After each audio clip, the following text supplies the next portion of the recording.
Ladies and gentlemen, good day and welcome to the Supreme Petrochem Ltd Q2 and H1 FY26 earnings conference call. As a reminder, all participant clients will be in the listen-only mode, and there will be an opportunity for you to ask questions after the presentation concludes. Should you need assistance during the conference call, please signal an operator by pressing star, then 0 on your touchtone phone. Please note that this conference is being recorded. I now hand the conference over to Mrs. Purvangi Jain from Velorim Advisors. Thank you, and over to you, ma'am.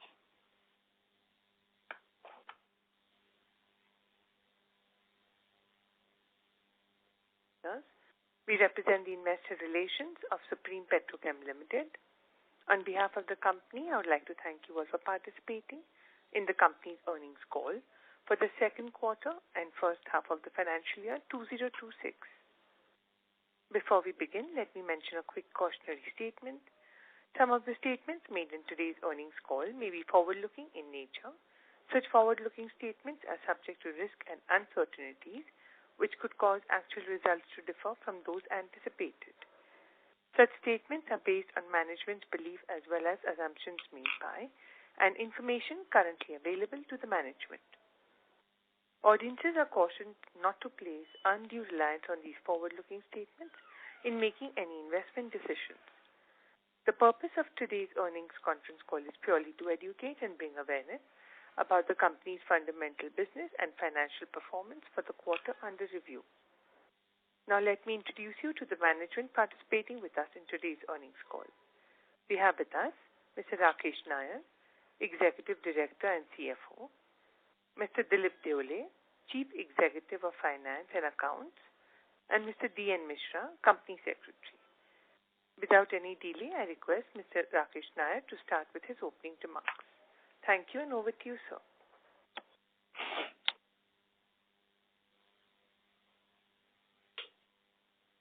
Thank you, Purvangi. Good afternoon, everyone. It's a pleasure to welcome you to the earnings conference call for the second quarter and first half of the financial year 2026. Let me start by giving you a brief overview of the financial performance for the quarter ended 30th September 2025. On a standalone basis, the operating income for the second quarter is rupees 1100 crores as against rupees 1500 crores in the previous year. Reduction in the top line is mainly due to lower raw material prices, which during the quarter prevailed in the range of $850 to $950, about $1150 the corresponding quarter in the total EBITDA including the income stood at rupees 86 crores and net profit after tax is rupees 58 crores. For the first half of the financial year 2026, the operating income is rupees 1,487 crores. The total EBITDA is rupees 216 crores. The total EBITDA margin of 8.69%. The net profit after tax stood at rupees 129 crores. Company's sales volumes of manufactured products stood at 76,962 and for the first half stood at 170,826 metric tons as compared to 170,813 metric tons in the corresponding period of the previous year. Actually, there is a first half of the year.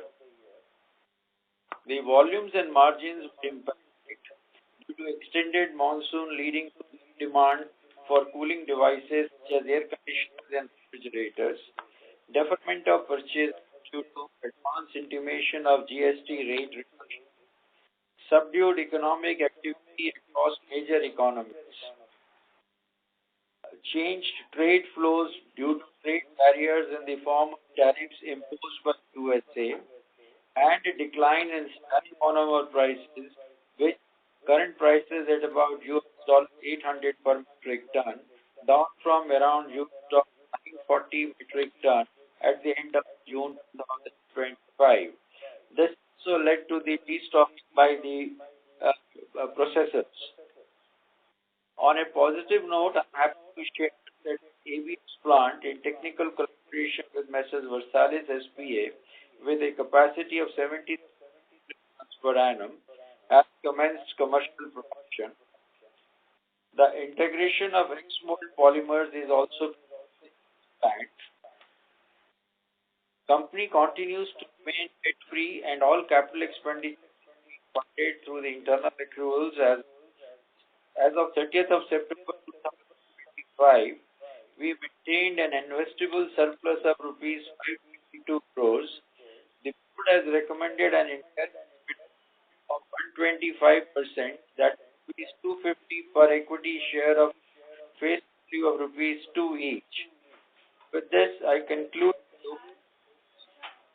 We now open the floor for the session.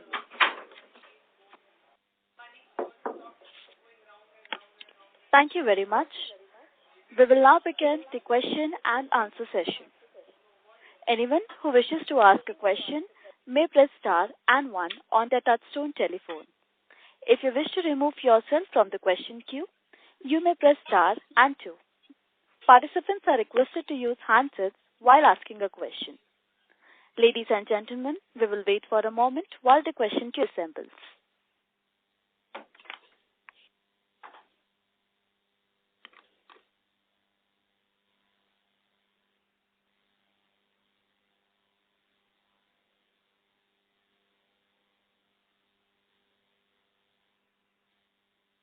The first question is from the line of Aditya Khetan from SMIFS Institutional Equities. Please go ahead.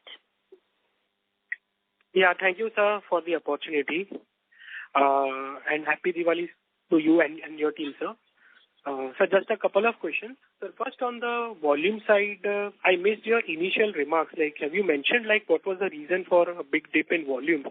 Apart from the GST cut and all those reasons, is there anything structural change in demand you have seen and you see like this would pick up in the coming quarter? Any commentary, sir, on this side?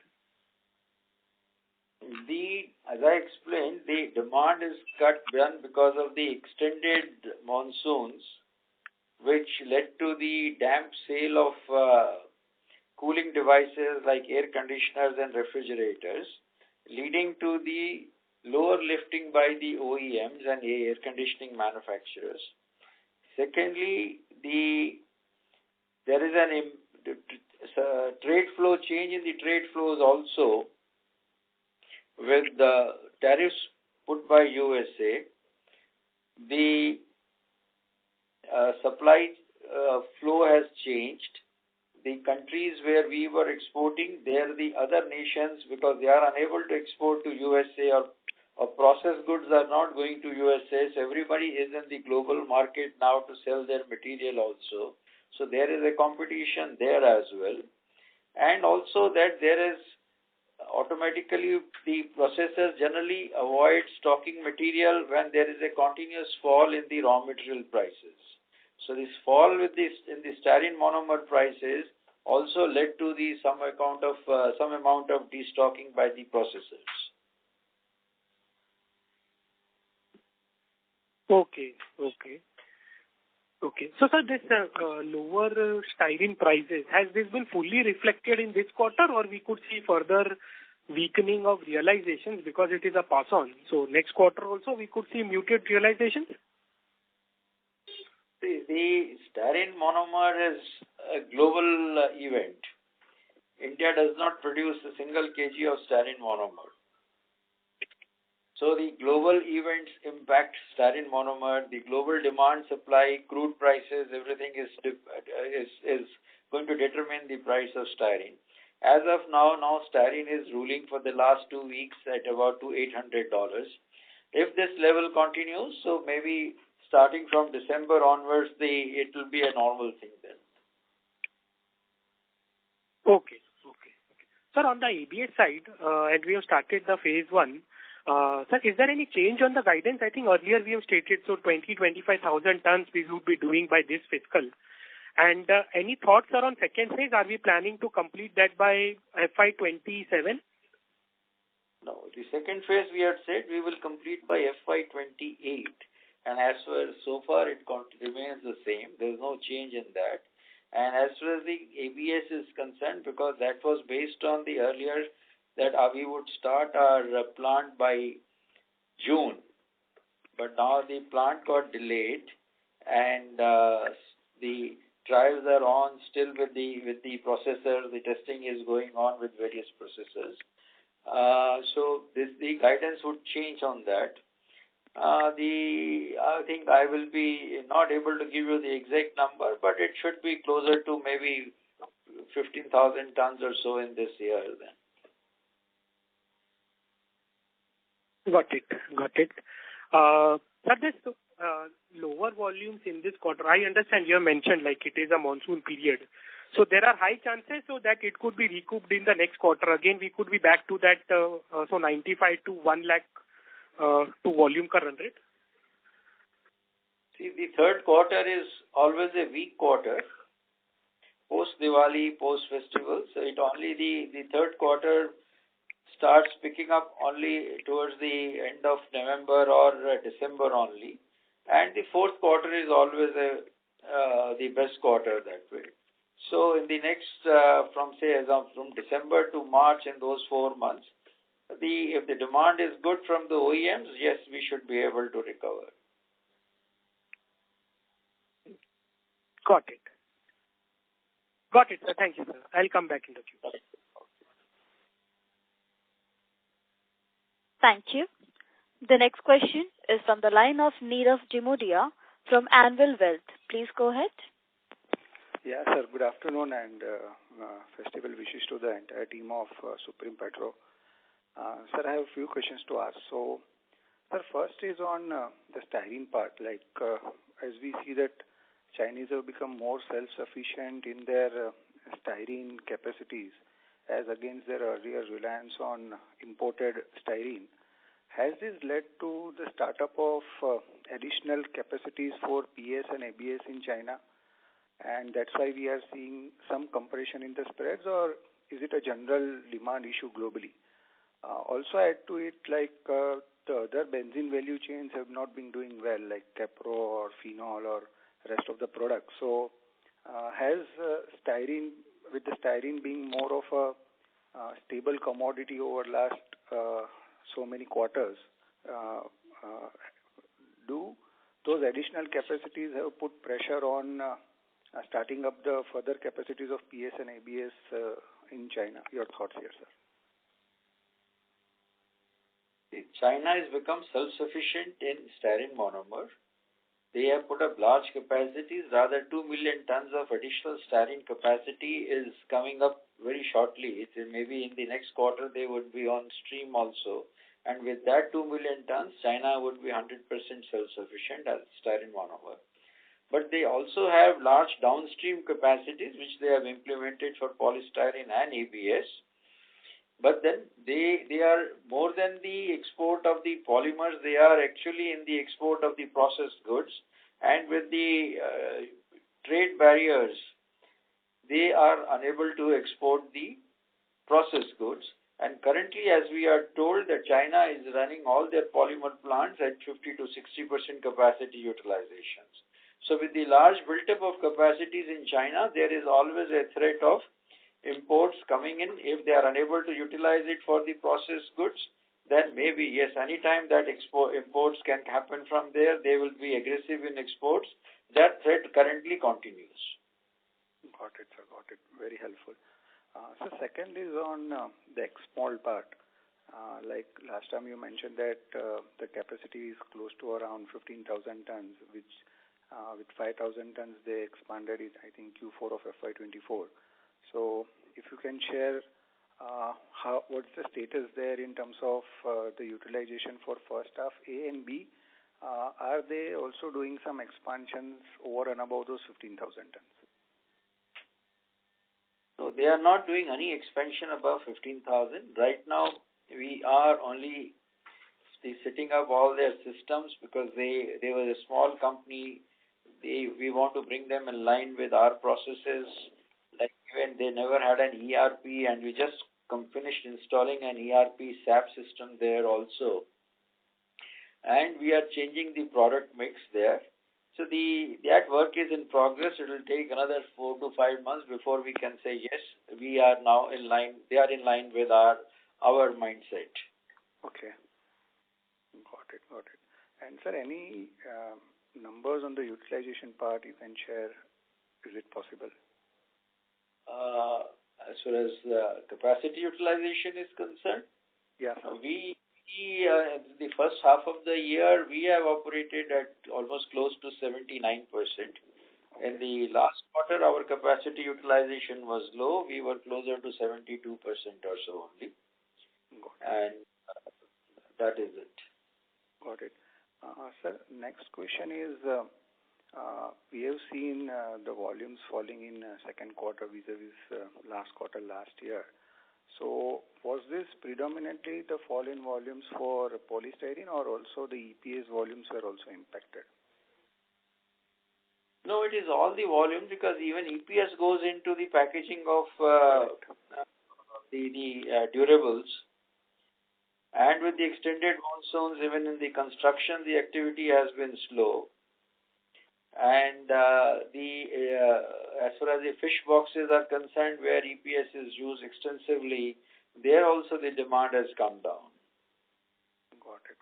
So the volumes are impacted both in PS and EPS. Got it, sir.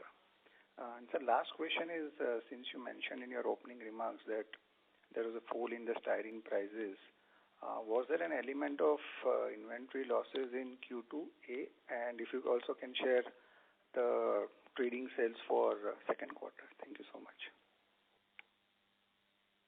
See, when the prices fall, that is bound to happen. But then it's a dynamic thing. The materials keep on coming. They are moving out always. So to quantify the numbers, it's a long exercise, and we haven't. To put an exact number on the inventory loss is very difficult. But yes, that kind of an impact is there. Okay. And sir, if you can share the trading sales for second quarter. Of the total number, trading would be closer to 22%. Got it, sir. Thank you so much, and wish you all the best. Thank you. Thank you. The next question is from the line of Sailesh Raja from B&K Securities. Please go ahead. Yeah. Hello. Hello. Yes. Thank you, sir. You can hear me? Yeah. Yeah. Thank you, sir. Sir, my first question, in August 2025, Europe, they have imposed provisional anti-dumping duty on ABS originating from South Korea and Taiwan, which together it accounted for around 2.2 lakh tons annually. So this volume is expected to redirected to Middle East or any other Asian market. Do you see any impact? Do you see any changes in demand and supply scenario in India, sir? Can you please talk about that? In India,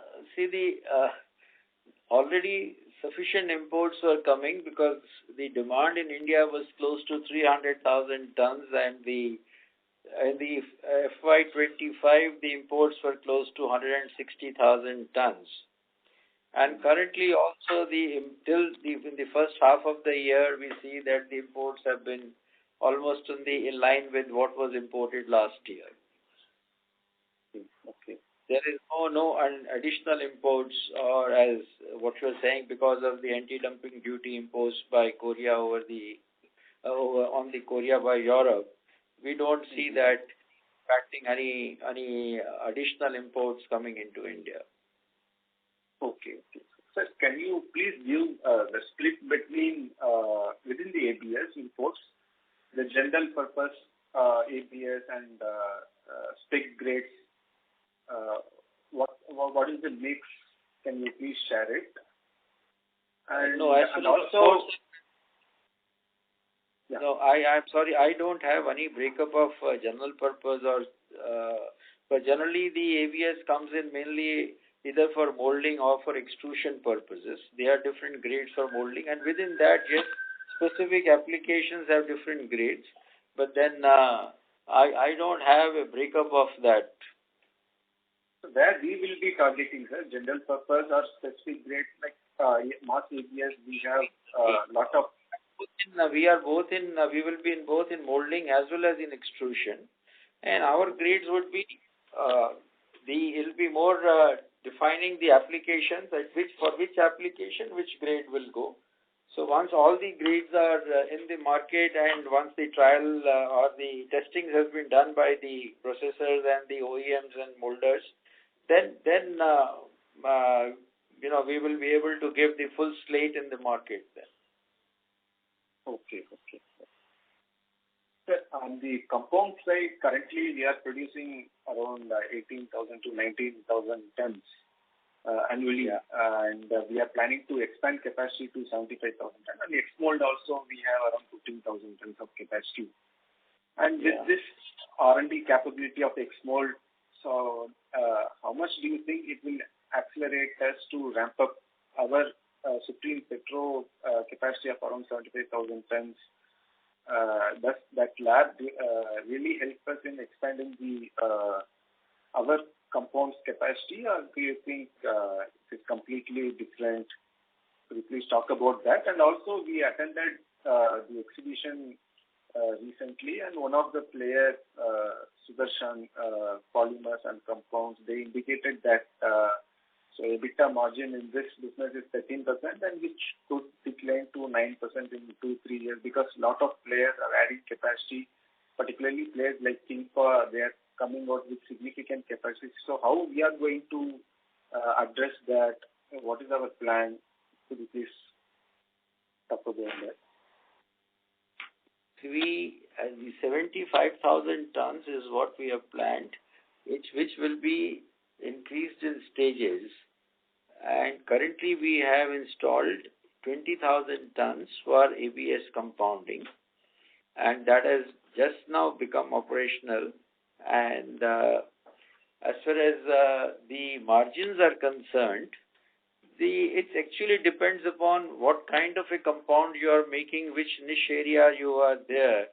So to generalize that it will be 9% or 13%, it's very difficult, because there are compounds where the margins are as high as even 15% or 20% or maybe more even. So this is to average it out is one thing, but then the margins depend more in compounding business, what niche you are in and what kind of compounds you are doing and what recipes you have developed. So I wouldn't comment on the margins part, that what would be the margins eventually, because I know that the margins can always be better than even 9% and 13%.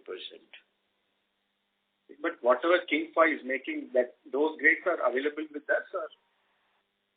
I'm not aware of what they are making, because they are into many things, and what we are doing is, again, there is some niche areas we are doing it where they may not be there.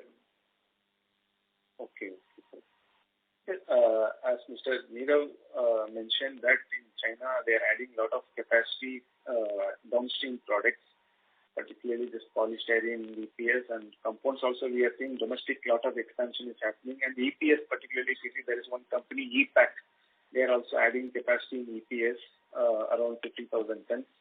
So given these developments, how do you see the overall demand and supply evolving for the entire the styrene chain over the next 2-3 years?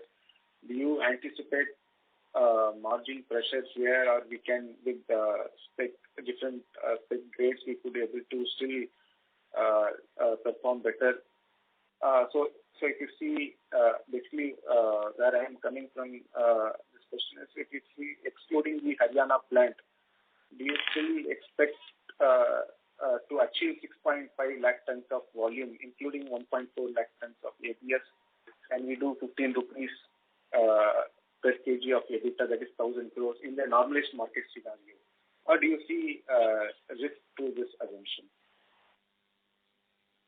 As far as China is concerned, they are not expanding any. We haven't heard of any more expansions or any new capacities of EPS coming in. Even last 2 years, we have not heard any new EPS capacity coming up in China. all EPS capacities were set up many years back, and they're currently operating those capacities at 50 to 60% only, and historically in the last few years also they have been operating at those levels only. The smaller or unviable plants there may get mothballed, that is different story, but then currently we haven't heard of any new capacities coming up. As far as India is concerned, again, we aren't aware of any expansion of EPS capacity happening in India, apart from whatever has been in the pipeline. There is only one small player I know who is expanding or who is actually setting up. Others we haven't heard. And in India, there is an excess capacity of EPS today. Because of that, the margins there have got squeezed. But as is the nature, over the years, somebody will sell out, somebody will shut down. So, currently, the margins will remain under pressure because of the competition in India. There are no imports of EPS, hardly any imports come as far as EPS is concerned. Okay. So by 4Q, do you expect our spread to be normalized? Unless otherwise the geo-economic situation changes currently, very difficult to say when, because until otherwise the China's exports of processed goods start as far as to USA is concerned, the utilization of polystyrene or EPS or ABS capacities of the other Asian countries, that gets normalized. It's very difficult to predict when will it get normalized. But we expect that in the last quarter of the current financial year, by then it should stabilize. But because that is a season in India also, and styrene prices, crude prices would have also be stabilized by then. Okay. So how much volume we are targeting, sir, this year?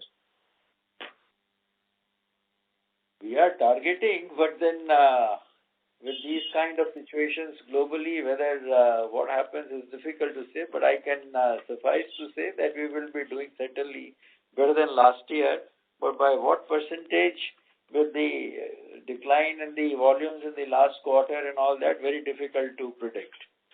Even in the month of October, we don't see any major improvement in volumes. Okay. The OEM lifting in India is also slow. Okay. Okay, sir. Thank you, sir. Yeah. Thank you. A reminder to all the participants, you may press star and 1 to ask a question. The next question is from the line of Vipul Kumar Shah from Sumangai Investments. Please go ahead. Hi, sir. So, sir, I missed your opening remarks. So, what are the styrene prices now and what they were same period last year? Currently, the styrene prices are around $800 per ton. And in what last was year? The last year around this time, the styrene prices were close to $1,100. And what was the same last quarter, sir? And June, the prices were $940. And sir, for the second line of ABS, what will be the capex? And what will be the capacity of that line? That line will be of 70,000 tons and the capex would be around 300 crores. 300 crores. So in view of our reduced cash generation, will we allow to resort to the borrowings to fund that capex? No. In my opening remark itself, I have said that we will be meeting all our capex from internal accruals. Okay, sir. Thank you very much.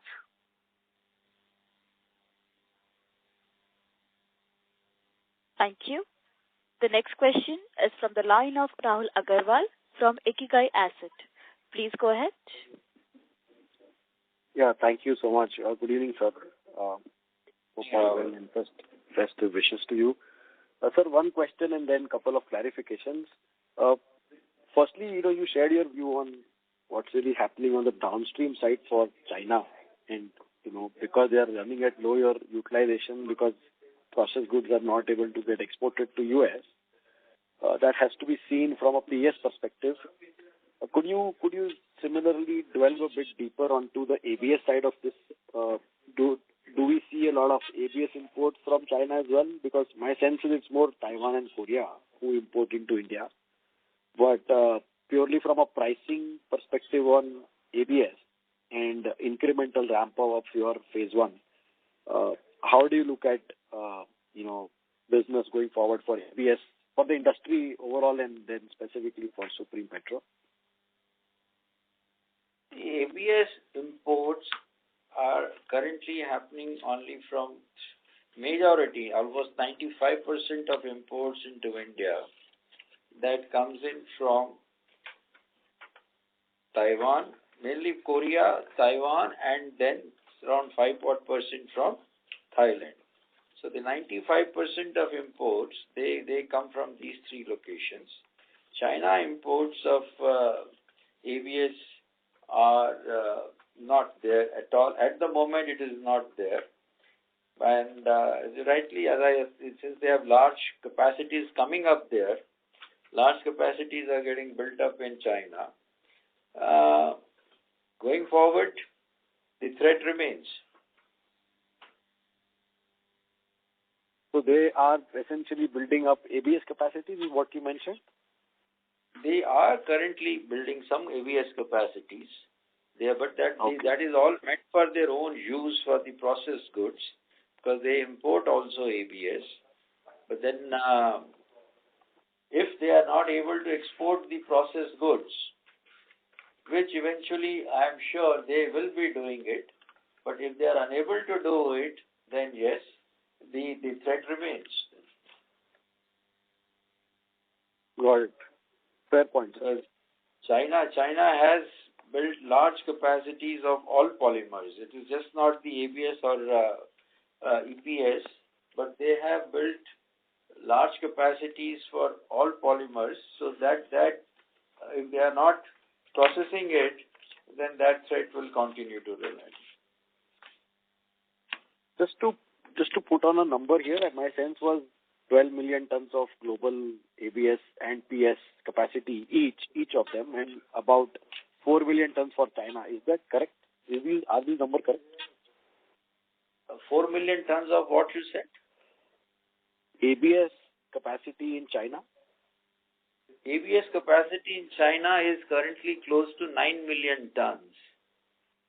The global capacity, the global installed capacity of ABS is around 17 million tons, of which around 9 million is in China, 8 million tons is the worldwide capacity, and of which the current demand of ABS is close to 11.5 million tons only.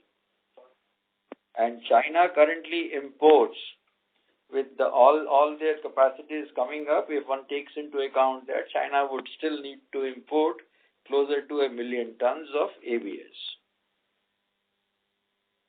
Got it. And similar thing for polystyrene? I mean, how much would that be for China capacity right now and the world capacity? The world capacity of polystyrene is again close to 12 million tons. And China has around 4.5 million tons or so, thereabout the capacities there. Got it, sir. And a couple of clarifications. You said the phase 2 for the ABS plant starts in fiscal 28. That basically means the production starts somewhere end of 28 and then we see sales in fiscal 29. Is that what you mentioned? We are saying that by the FY28, the second line would be ready.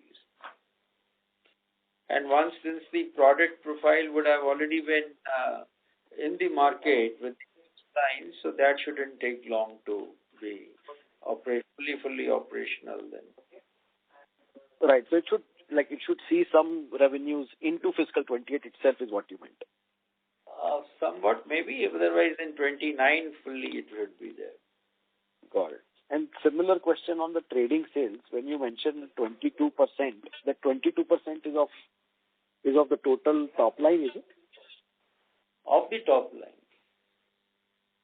Okay. So when you give the volume number in the presentation, which is manufactured volume, that doesn't include any trading volume, right? No, that doesn't include any trading volume. Okay. And for the 70,000 tons of phase 1 ABS which you have done, which I think also costed about 350 crores, what would be the peak revenue or a peak EBITDA number, like 3-4 years out at 100% utilization? Basically, I'm trying to calculate the return on capital. So just wanted to understand the peak potential. In that project is not 303 investment in the line 1, because that also has some element of the infrastructure, utilities for both the lines and everything. So it is around 600 crores for us, the line 1, and the asset turnover ratio of both the lines put together is 2. Okay. And what kind of EBITDA should we assume here, like percentage or ton-wise or whatever? With the global spreads, what you will see that based on that one can work out. But we once let us settle and once the product is fully on in the market and our plant is fully running, then real EBITDA numbers would be known to us. All right, sir. I get that. Thank you so much, and best wishes for the balance of the year. Thank you. Thank you. The next question is from the line of Prateek Singhania from Sage One Investments. Please go ahead. Yeah, hi, sir. Sir, taking forward the previous participant question, so majority of the capacity, like you said, in Korea, Thailand, Indonesia, have been set up keeping China in mind, because this capacity is far more access in comparison to their local demand. Now, with China coming up with their own capacity of ABS, reliance of import coming down, do you think that this import pressure from Korea, Thailand, and in Indonesia, Thailand, this will remain static for India as a whole, and this could eventually lead to a lower normalized spread for ABS? They had capacities, China has set up, but they already were exporting now to some other locations or to the USA, and the trade barriers are there, but once these trade barriers are out, those pressures will also not be there. But as far as Korea is concerned or Thailand is concerned, their imports have not increased into India, and despite the trade barriers being in place for last couple of months.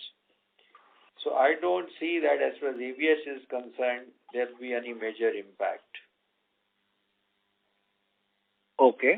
So then, basically then this reduction of the spread is predominantly with respect to the fall in the styrene prices rather than majorly coming from the import pressure of the volumes coming into India. Is that correct to assume?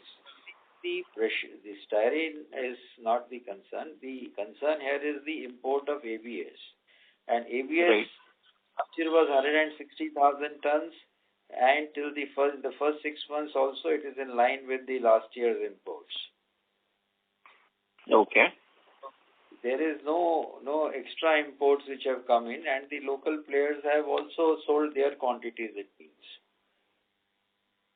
Got it. And how is the booking market with respect to the importers booking, like any 2-3 months trend that we have with respect to further imports, how it would increase, or like it's the same? That nobody can know which trader is importing or which trader is placed an order. That's not in the marketplace anywhere, that information. Okay. And sir, with respect to pricing your product, will it be safe to assume that your product will be priced, say, 3-4% discount to your competition, since we want to increase our market share now? And secondly, with respect to your engagement with the processors, how has been the acceptance from the processor side with respect to melt flow index and characteristic and uniformity of your product getting into the molds? Any feedback from them?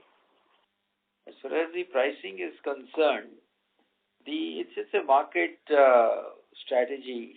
So whatever our market team feels good to penetrate into the market, and that we will take the decisions at the right time.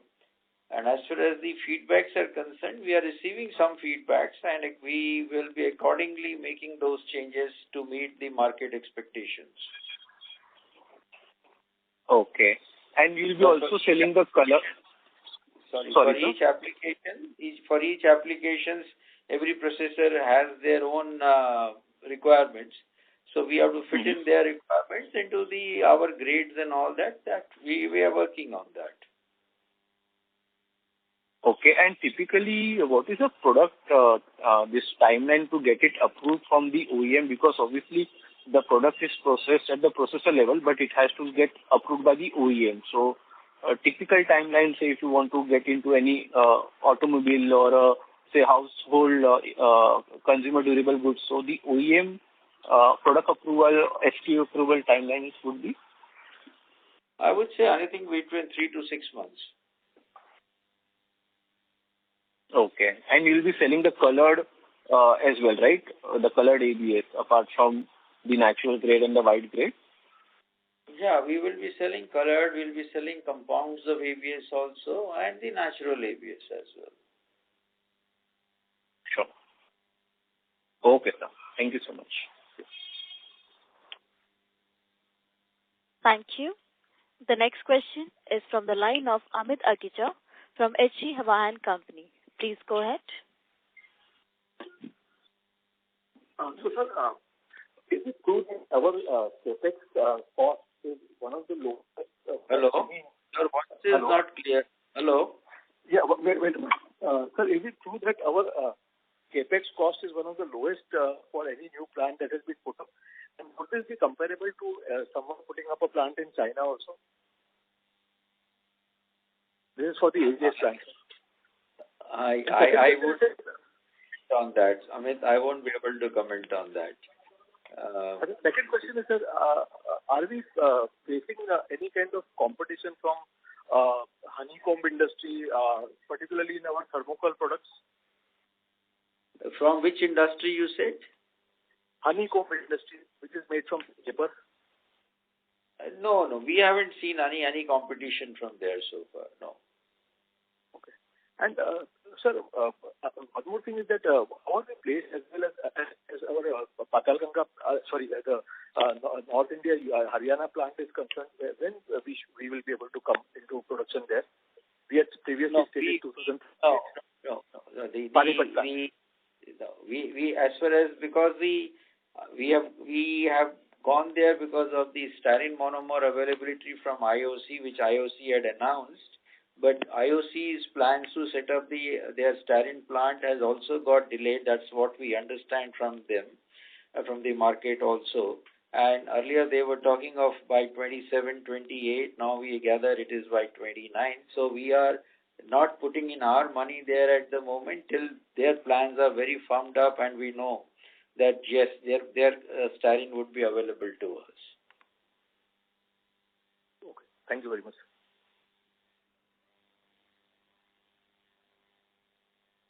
Thank you. The next question is from the line of Shreya Bhantia from Oaklane Capital Management LLP. Please go ahead. Thanks for the opportunity. I have a question regarding the ABS margin. Well, we know that right now we. Hello, your voice is cracking. Yeah, am I audible now? Yes.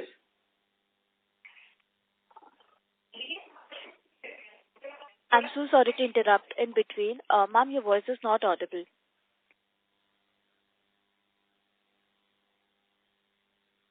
Hello. Just a minute. Am I audible now? Yes, ma'am. Please proceed.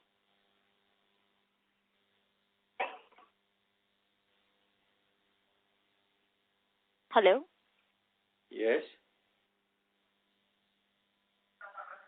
Shreya ma'am, are you there?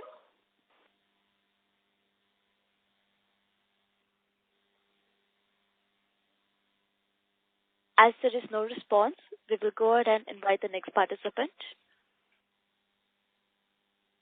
The next question is from the line of Vipul Kumar Shah from Sumangal Investments. Please go ahead.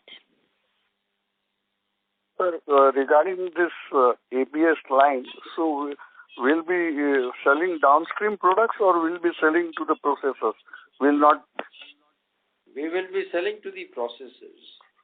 Will not do any downstream products, right? We will be only doing compounding of ABS, and otherwise we'll be selling ABS only. Okay, sir. Thank you. Thank you. A reminder to all the participants, you may press star and 1 to ask a question. The next question is from the line of Aditya Khetan from SNIF Institutional Equities. Please go ahead. Thank you, sir, for the follow-up.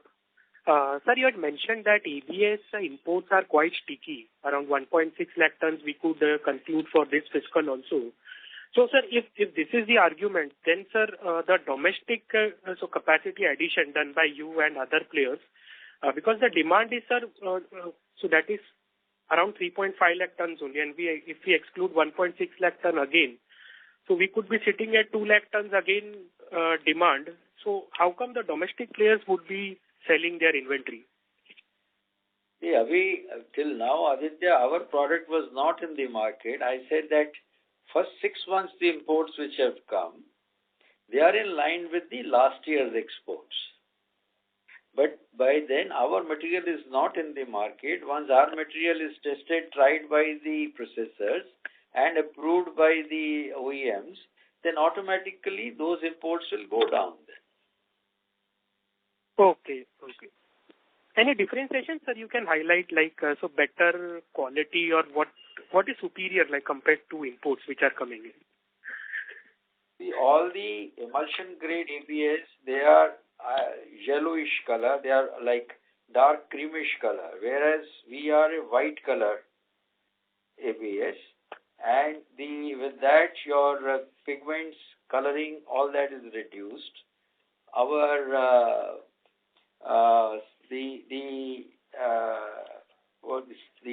consistency is better because it is all reactor produced material. It is not batch processes, so there is a consistency in the material there. So that this is the advantage. Then as far as the order is concerned, that is the minimal order. There is zero order in it as compared to the emulsion grade there. Then the thermal stability is there is a high thermal stability in mass ABS, whereas emulsion has generally the moderate thermal stability. Okay. And, sir, this asset turnover of 2 times, like earlier, sir, so we were investing 950 crore in ABS and expecting a 2,000 crore sort of a top line. Some 2 years back we had given this number. Now, sir, that has been reduced to 1,800. So this is because of the lower prices. Current prices are lower that we have factored in. I said twice, so 600 crores and 350 crores for the second line. So this will come to the same number. Baki, as far as styrene price going down and the top line coming down, they are all a matter of calculation. But otherwise, the asset turnover would be more or less remains at 2 only. Got it. And sir, just to clarify the point on special compound polymer, sir, our current capacity installed, that is around 60 K tons. Is this the right figure, sir? No, that's not the right figure. Right figure would be where we are currently at effective purchase. Around 55 or 50,000 tons.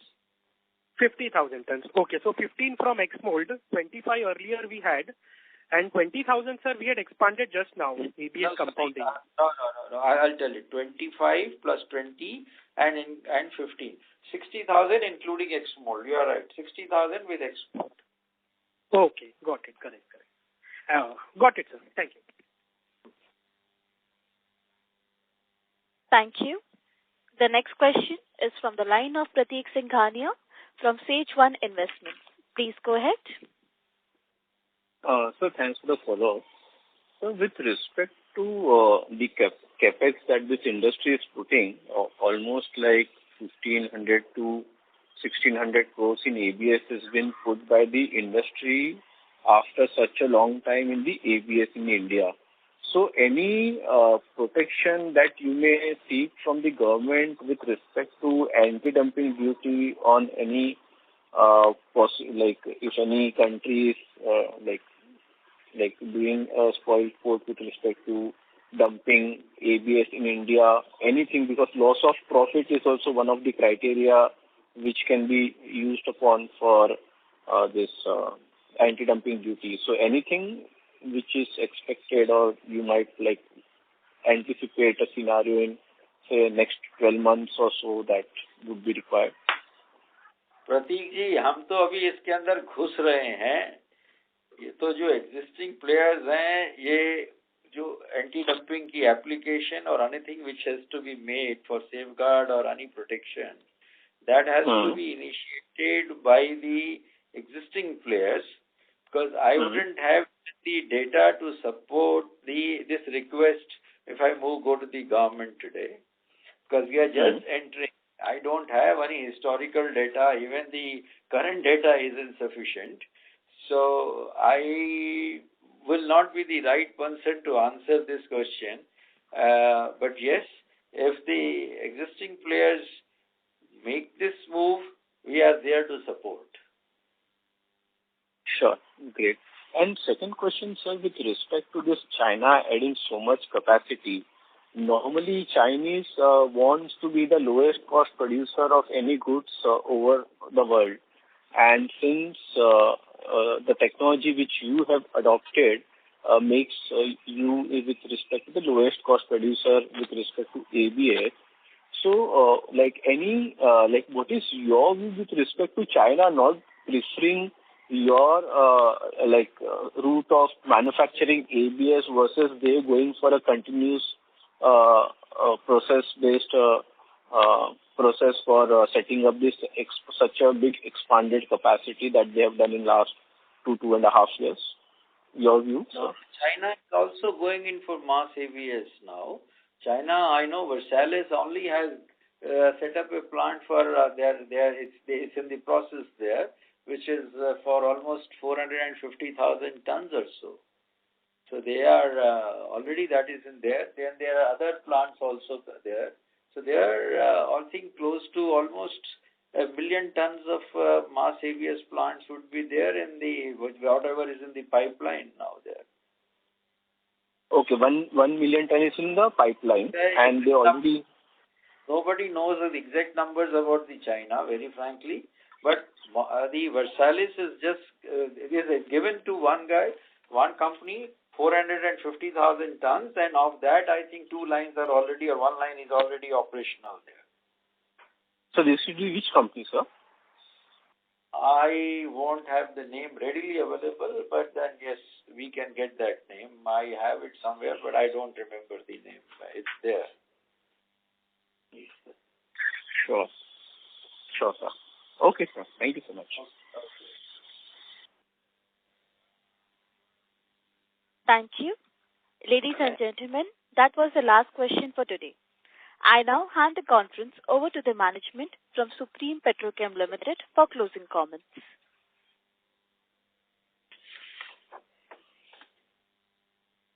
Thank you all for participating in this earnings con call. If you have any further questions or would like to know more about the company or our operations, please reach out to our Investor Relations Manager at Valorum Advisors. Thank you so much. Thank you. On behalf of Supreme Petrochem Ltd, That concludes this conference. Thank you for joining us today, and you may now disconnect your lines.